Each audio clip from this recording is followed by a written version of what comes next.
Hello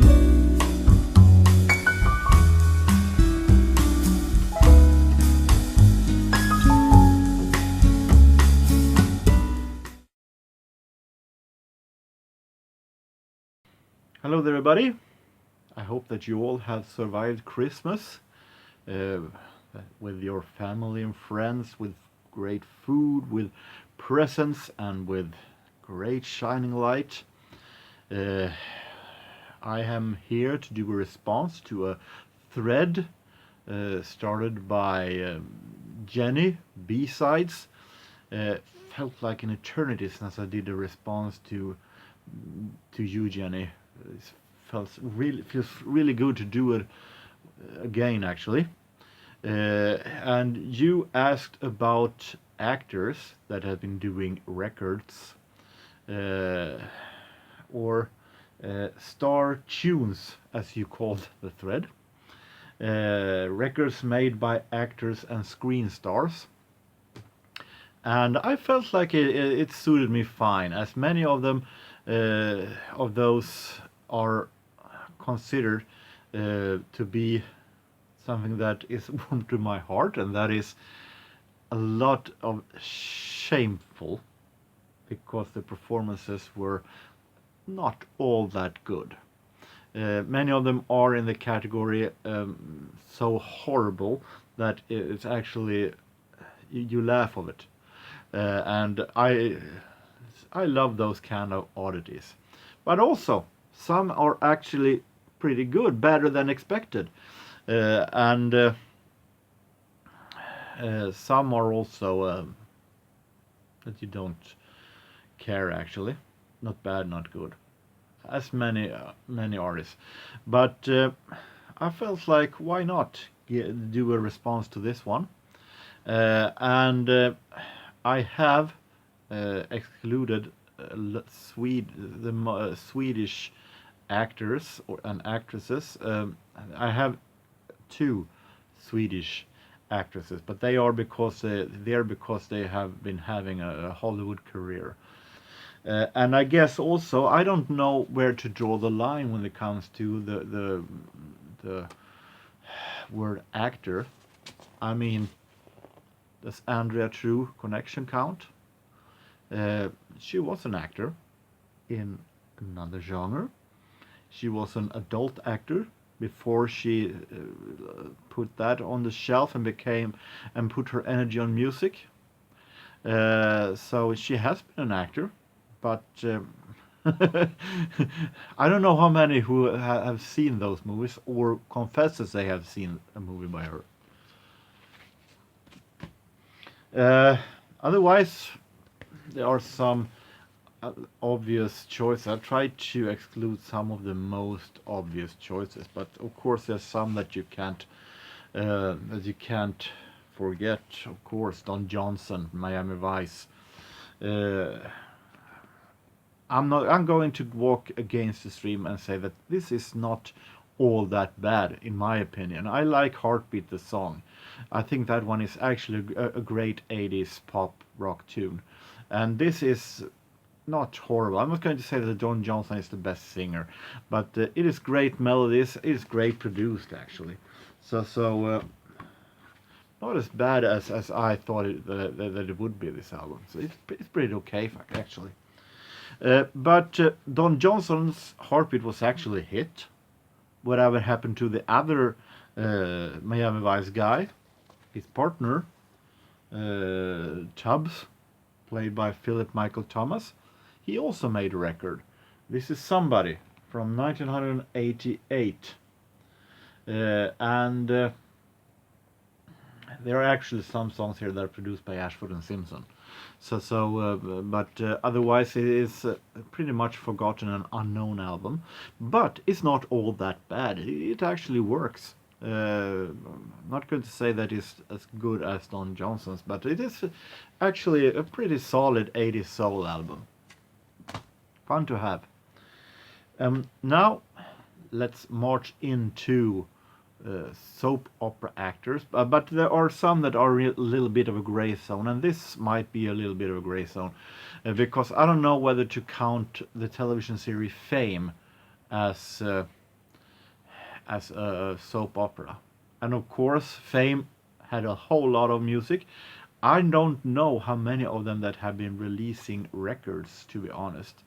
But I know one have, and that is the girl who played Nicole in a couple of seasons, Naya Peoples, and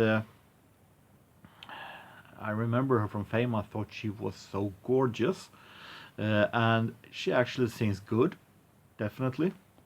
I guess where else she wouldn't be in Fame, and it's pretty natural that she had some kind of a career also, since her husband is or was, I don't know, but her husband at the time was Howard Jewett from Shalamar, so it was pretty natural way into the record studio by that. Soap opera, of course, Jack Wagner. He played in General Hospital. He has been in Melrose Place, I think. And this is Don't Give Up Your Day Job. Actually a pretty good album, pretty good rock album. Especially the single Weatherman Says. I heard a lot on Swedish radio when I was a kid. This is not a bad album, actually. This one might be a gray zone, as we're marching into the biggest soap operas that we all know. So it is a clear soap opera, but whether or not this is a typical soap opera actor is a little bit of a gray zone. But she was in a couple of seasons of Dynasty. Diane Carroll. She played Dominic Devereaux, Blake Carrington's half sister, who was a singer.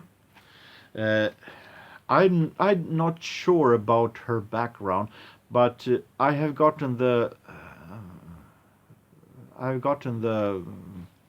thinking that she was an actor before she was an actual singer. But she was in numerous parts of movies in the 70s, and she also released this self-titled album, actually on Motown. This is one of the albums that I haven't been able to have time to listen to yet, more than a couple of quick peeks. But the quick peeks said that it's maybe not the absolute strongest Motown album ever in the 70s. It's actually not all that bad. And Diane Carroll proved many, many times in Dynasty that she actually has a great voice. And she also been doing a lot of musicals also.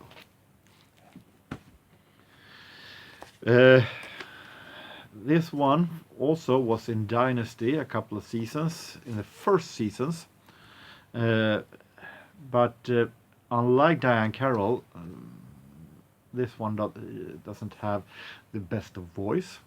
Al Corley, he played Stephen Carrington, Blake's son, in the first seasons and in the mini-series that ended the Dynasty series. He released this single, Square Rooms, back in 1984, produced by Harold Faltermeyer, Axel F. And it's not all that bad, but he is not a good singer. I'm definitely not going to say that. It's not the worst singer I've heard, but he's definitely not a good singer. But this is not a bad song, it's not a bad single, much because of the production of Harold Faltermeyer. It's much his credit that this actually sounds as better than it actually should.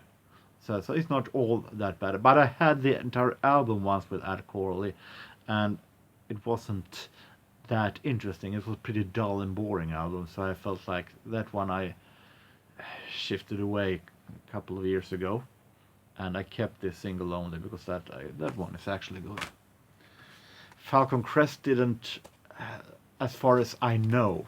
Of course, I don't know. Maybe Lorenzo Lamas did some albums. I have no idea. But not all that much that I know actors that did vocal performances. But in a couple of episodes in the final season of Falcon Crest, Pilar Ortega had a friend played by Cheryl Lee Rolfe, and but she also did other side characters in larger productions and bigger movies. I showed this one in the previous vinyl CD update in the evening, and this is actually a really good 80s disco single. But the soap opera that had the most singing actors were, of course, Dallas. And many of those actors tried to ride on the successful wave of that television series. We have Charlene Tilton, who this one was actually a pretty okay hit in Germany at its time, but it is horrible because she can't sing one bit. This is C'est la vie, a single that RCA released, and I'm not sure if they regret this or not, because if you're playing this song, hide your glasses, hide vases and so on, because they most likely will break if you play this, because she has a horrible voice. So this one is one of those who falls under the category shameful cult classics. Patrick Duffy, Bobby Ewing, is a little bit better. She's not horrible. I haven't labeled this one cult classic, even though I'm not going to say that it's actually really good. He sings duet here with the French singer Marielle Mathieu, who you can call modern day Edith Piaf. But I'm no fan of either Marielle Mathieu or Edith Piaf with a rolling R. Patrick Duffy does an okay performance here. It's not a horrible singer, even though he's not the best I heard. Same goes with Patrick Duffy's on-screen wife. I'm talking about Victoria Principal, and she played Pamela, his wife, Bobby Ewing's wife in Dallas. This is not, as you can see, a correct sleeve. When I found this one, it didn't have a sleeve. It was ages ago, I think in the beginning of the 90s. This one I had in many years, and I keep it for one reason: this duet with her then boyfriend Andy Gibb. I keep it because it's fun to have Victoria Principal. So I created this sleeve on my own once, many years back. It just doesn't sing good, but it's not as horrible as Charlene Tilton. But it's okay. Not good, but it's okay. And coming now to those Swedish actresses that I talked about, and those falls in the category shameful cult classics. Britt Ekland was played in James Bond, Man with the Golden Gun. She was a leading Bond lady there, and she was married to Peter Sellers, and she also released this disco hit, Do It To Me Once More With Feeling. And she cannot sing. She sings almost drunk or drugged when she sings this one. Do It To Me Once More With Feeling, because obviously the first time wasn't good enough, and she gives her boyfriend another chance. Real sweet. Also, Mary Stavin, also Once Upon a Time from Sweden. She did some side characters, but she was no big actor in Hollywood. But she has done some movies. She did 2 James Bond movies. If you look in like A View to a Kill, in the beginning, she's the lady that James Bond is cuddling with in the in the mechanic iceberg that they spend the night in the beginning. But it's also she also can't sing. This is really really horrible. Finally, some actors that were actually pretty big actors in the movies. Also, this one might fall on the category a little bit too obvious, but felt wrong to exclude it. Bruce Willis. I have 2 albums by Bruce Willis. This is one of them. If it don't kill you, it just make you stronger. And this one contains. This also is an album that I yet to be listened to yet, but I bought it because this song, Pep Talk, is actually really really good. I'm not much into blues rock, but this one is really really good, and Bruce Willis is doing a really great performance in this song. So it's fun to have this one. And finally, a CD single with Jennifer Love Hewitt. She played in Garfield. I Know What You Did Last Summer. Really, really gorgeous looking girl. Can I Go Now? And this is actually not bad. It sounds like Alanis Morissette, singer-songwriter style, 90s style. It's actually pretty good. So, that was my suggestions. And I hope that you are satisfied, Jenny, with that. And I hope that you get a whole lot of more responses to this one and more suggestions.